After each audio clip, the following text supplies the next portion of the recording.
What is up, guys? I'm here today to do a review of the KastKing Assassin. I've had it for about 2 weeks now, and I've put it through the paces, and I can honestly say it's probably in the top 2 favorite reels that I have. Just with the looks alone, it looks like it is battle ready with the subtle hints of blue and the flat black. This thing, it looks so cool. And even better, it's just an awesome reel.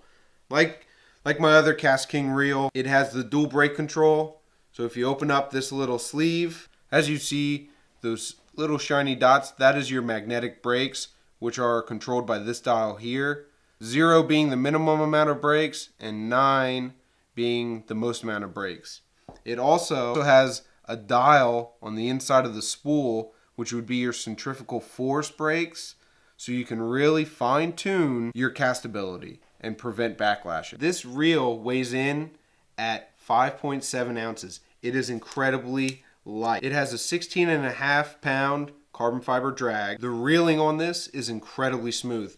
It has 11 ball bearings with anti-stop, so that way as soon as you stop reeling, there's not even a little bit of movement for the spool to move back. This reel, the ratio is 6:3 to 1. So for every 1 revolution that I make with this turns 6.3 times. The spool itself on this reel, if you were to put 12 pounds of mono on, it's only going to hold 100 yards. But it's really quite perfect if you're just flipping and pitching. You know, you're not going to be casting very far with this. I know the other day I was using a lipless crank on this and I was really almost spooling out of line. Not that I was casting 100 yards, but it was getting down there pretty far to the point that, you know, I actually went on here, turned up my dials a little bit to prevent me from casting so far. So that way I didn't cast all my line right. The grips on this reel, I'm still not sold on them. They're just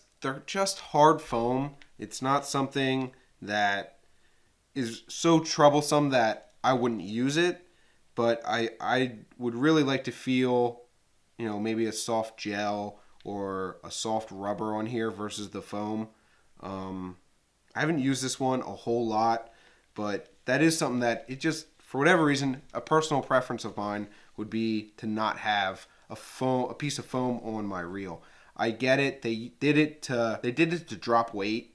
You know, I get it. They're trying to make a real light reel, but sometimes, you know, when you have this in your hand all day long, reeling and casting and reeling, you know, I don't know. Maybe it's just me.